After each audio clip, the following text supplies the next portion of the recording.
Welcome to the Rick Helps Real Estate Show. You know, when you see something like a trend that's obvious, I can't help but point it out. So I don't predict out too far. I won't predict out a year. It's all I can do to predict out one quarter. But starting in December, I was saying that the first quarter of 2025 is going to be very disappointing for those in the real estate industry. It's not going to be as brisk and robust as they think it is. I'm not beating them up. I just was seeing some posts and saying, here we go, it's a new year. And it's just the kind of optimism that we get every year. But there were some obvious numbers that I saw. And guess what? It looks like I'm right. So I'm just going to go ahead and celebrate that. Let me show you what I look at. So before I show you this, let me tell you what I do. I look at the MLS every morning, pretty much. And I track how many new listings are coming on board. How many classified as new listing, back on market, and then I subtract canceled and I subtract expireds. And then that gives me a number. Then I add up new contracts, contingencies, pending, and that's how many have gone under contract. And I look at the difference between the two. If that difference is growing, then that means we're going to have pricing pressure on the downside. If it's shrinking, it means that things are either going to stay level or go up. And what I was seeing was that was continuing to grow slightly. But what I was saying was that getting into January now, new listings are going to start showing up more and more because they do. It's seasonal. Every January, get new listings. But I don't think sales are going to follow. So let's take a look at this and see how far off I am or what else I can read in the tea leaves here. Now, it's kind of a busy chart. See that great big dip here? That's just Christmas and New Year's. So you know, you gotta throw that away. But this blue line is new listings. Notice how it's obviously trending up. If this was a stock, you would have loved to have bought it way down here, but it's trending up because it always does in January. This is the one to watch, and this is the one I'm concentrating on. These are new contracts. They were coming up pretty good, about 2650 versus a baseline that we've had here of about 22. But then all of a sudden today, boom. Down goes Frazier. So the new listing count or the new contract count got a little dip there. So I'm going to show you a commentary from the Cromford Market Report here that simply says, so if supply is growing faster than a year ago, but demand is growing more slowly, just showed you that, the comparison with 2024 looks discouraging for sellers. Many readings confirm this picture. I point that out because now the data that's in the rearview mirror is validating what we're seeing on a 7-day moving average. The data that we're looking at is showing that our listings are up 11.9% for the year, or for this month versus last month, where last year they were only up 8.9. So listings are growing at about a 3% faster rate. The other number that I'm looking at is it says that the listings under contract have shown some growth, up 13%, but this time last year they were going at 23.8%. So the growth percentage is down 44%. New contracts are down 44% versus last year. And what we see here now is active listings are still climbing. Now, these always take a week to update, so we're at about 21,700 right now, which is about where this graph illustrates. And I still think, based on that gap that we have of about 700 to 800 homes on a weekly basis, that we're going to continue right on this trajectory to about 26,000, 27,000 units by the time we get to the end of February. Not alarming, but here's another chart. Shows the same thing, new listings by day, by month to date. So you can see that new listings here have climbed versus last year, versus the year before. And you get down to 2021, and you can see that we were only getting 2,400 homes on the market. Problem was, we were selling over 3,000. Gee, I wonder why prices went up. And it continued to get that way. And then you go back and look here at, as it decides to refresh, this is new listings month to date. Okay, we added a couple days there when it refreshed. I popped this up yesterday. Twice as many as what's coming on today is what was happening in 2007.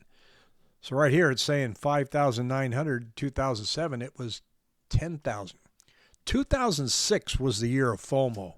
Man, you better buy now. Real estate's always going to go up. You got to get in. Don't worry about that interest rate or that adjustable rate mortgage that you signed because it'll reset and you'll be able to get in and sell the house if you want to because, you're getting in at 45,000 equity now. You're going to have 100,000 in 2 years. So why not? So everybody did. Well, 2007 was the year of epiphany. Uh-oh. My house is no longer appreciating in value. Why is that? Everybody told me it was going to continue to go up. It isn't. How come? Uh-oh, I probably should sell this. Geez, I shouldn't have bought 2 or 3 homes. And so the snowball effect started happening in 2007. As 2007 listings continued to feed into the inventory, sales continued to drop off. Sales in 2007 are right where they are today. The difference was the number of listings in 2007 were off the charts. And so the value of the home started to go down. Adjustable rate mortgages started to kick in. Financial system collapsed in 2008. Here's our appreciation. Change in monthly average price per square foot is still showing that there is some in the 450 to 500,000 range, up 1.5%, 4 to 450 up 0.6. The price points that are getting kind of hurt now on price per square foot is over 2 million. But those are really volatile numbers. You can see this here, over 10 million. Price per square foot's down 24.9%. There were probably only 1 or 2 homes included in that number. Under 300,000 is up 3.8. Nothing magically going on there, and this is the culprit, 7.08. Slight improvement, up like a little tick today. And this is after the inauguration on Monday. So nothing's really changing while there's all this speculation of what's going to happen, what's going on. It's not moving the markets much. So for right now, everybody's still standing back and watching. And what we were seeing was people were hesitant saying, I'm waiting until after the election. Now they're saying, I'm going to wait and see what happens. But as first-time home buyers can tell you, they're shouting from the rooftop, I don't care what happens, I can't get in. Unless something happens with house prices, I'm going to be standing on the sideline renting. It's not just about interest rates. I don't care what your interest rate was when you first bought your house. I don't care that the national average or the historical average is 7% and I need to just get used to this. I just can't afford the doggone house. That's the situation that we're in.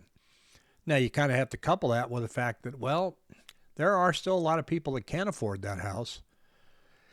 And so they are the ones that are buying at the rate of about $2,600 a week. But we have a whole segment of buyers that has no choice but to sit and wait.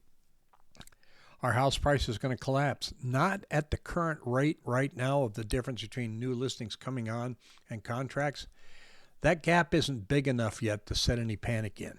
And if that gap did show up, I'm not even sure that they're going to have any panic selling because nobody's going to have very few people, let me not say nobody, very few people are going to have their mortgage reset like they did back in 2007. You all know, some of you may have been a part of that.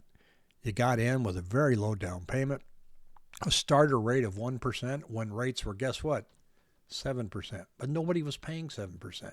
But you were paying 1% for 2 years, and then you got the letter.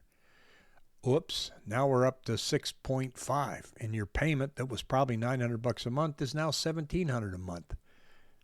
A lot of people are saying, I didn't see that coming. Well, you did. You signed the paper. You just kind of ignored it because you thought, well, that'll never happen. And if it does, I'll sell the house. Well, it happened. It happened to everybody. It reset. Not going to happen this time. Excuse me.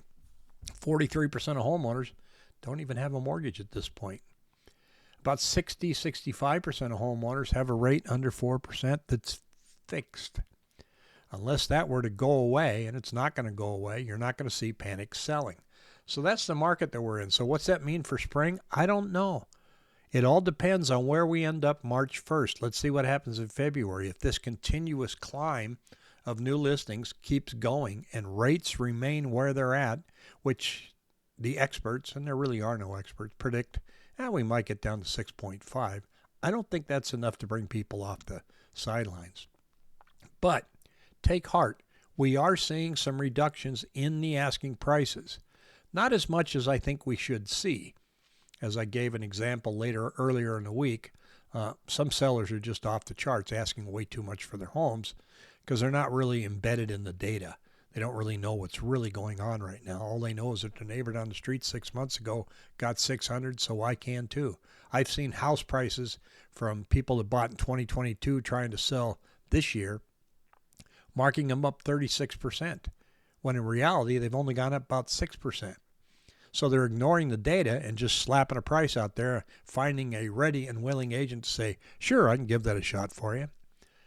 Saw a comment the other day about a condo. This condo they were asking, I think he said it was $355, $365. He said, it's nuts. That's way too much. The realtor says, well, he thinks he might be able to get that. Well, that's not the kind of listing that you want, the pricing you want. You don't want the kind of pricing that says, well, I think I might be able to get that. You want pricing right now as a seller that says, I know I can get that. If you really want to sell and you're starting to face more and more competition, don't get a price that says, I think. Set a price that says, I know, and you'll get your house sold. If you have any questions, shoot me an email at rickhelps.com. And hey, don't forget to use that link down below and sign up for my weekly newsletter. Take care.